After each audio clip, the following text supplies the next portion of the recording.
Adam, you brought up navigation. What are some more do's and don'ts with navigation?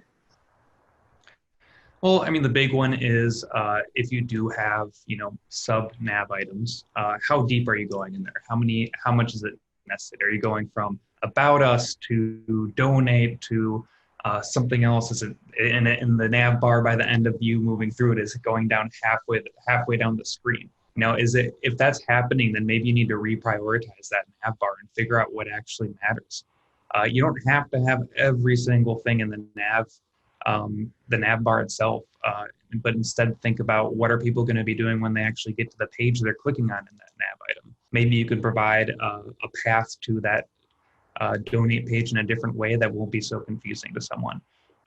Another important thing is if you have a really big site, utilizing breadcrumbs when it's necessary is good as well. Sometimes it might not be completely necessary if you have a really tiny site, but for these bigger ones, making sure that the user knows exactly where they are in the site and how to get back to that home page or that About Us page that they want to check in on again now that they have a better idea of what the organization is all about can be super important. Generally, we avoid using two different navigation patterns on the same page. So meaning you'll have your primary navigation usually across the top and then a secondary side panel, just because that can be, in most cases, really confusing for users.